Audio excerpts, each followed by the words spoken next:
Alors bonjour à tous, aujourd'hui nous sommes très heureux de vous annoncer la sortie d'un nouvel ouvrage. Il s'agit d'un ouvrage sur Saint Joseph, raconté d'après les saints et les maîtres de la vie spirituelle.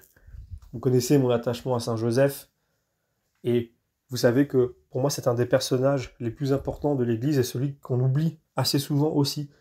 Comme souvent on dit que on se rappelle du Père, on se rappelle du Fils, et on oublie assez souvent l'Esprit Saint, c'est un peu l'oublié de la Trinité. Et bien dans la Sainte Famille, évidemment, on se rappelle toujours de Jésus, de Marie, et on oublie Saint Joseph. Alors que Saint Joseph est très, très, très important dans la foi chrétienne. Il est fondamental. Et donc, le but de cet ouvrage est très simple, faire connaître Joseph. Et pour ce faire, il est mis en avant sous les yeux du lecteur le tableau de ce que Dieu a fait pendant 2000 ans pour révéler ce saint. Puisque oui, il y a des apparitions de Saint Joseph, il y a des révélations de Saint Joseph.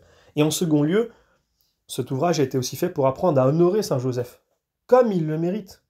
Et donc, est offert dans cet ouvrage la fleur et l'abrégé de ce que les saints et les maîtres de la vie spirituelle ont écrit sur ce glorieux patriarche. N'oublions pas, comme je l'ai souvent déjà dit, les saints sont nos maîtres. Ils ont autorité pour se faire entendre dans l'Église.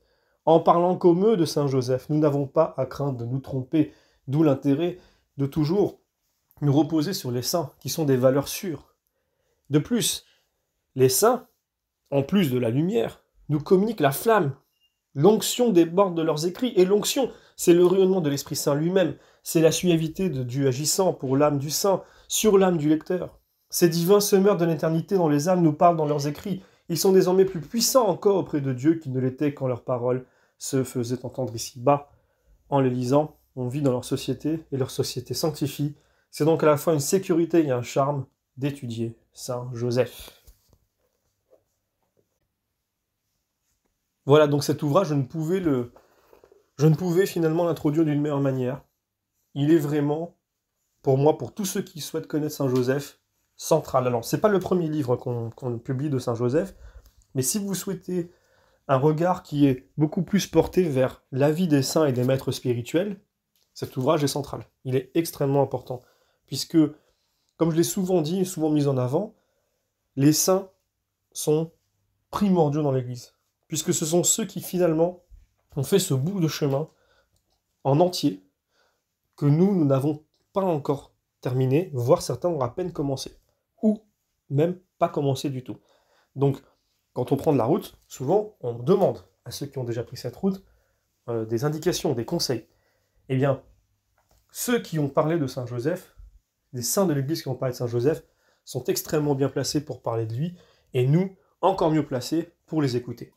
Et amener les hommes de nos jours à avoir comme modèle, non pas des célébrités, non pas des joueurs de football, non pas des politiciens, mais la Sainte Famille, par exemple, Marie, Jésus et Joseph, eh bien c'est leur donner des repères dans leur vie de tous les jours, dans leur vie à la fois de pratique et leur vie spirituelle, non pas que la vie spirituelle n'est pas une vie pratique, mais vous comprenez la différence que j'essaye de faire, c'est leur apporter finalement de l'apaisement, de la sérénité spirituelle, et donc aussi un sens dans leur vie, et un ancrage, un point d'ancrage. Il m'arrive souvent de rencontrer des chrétiens qui n'ont pas de point d'ancrage.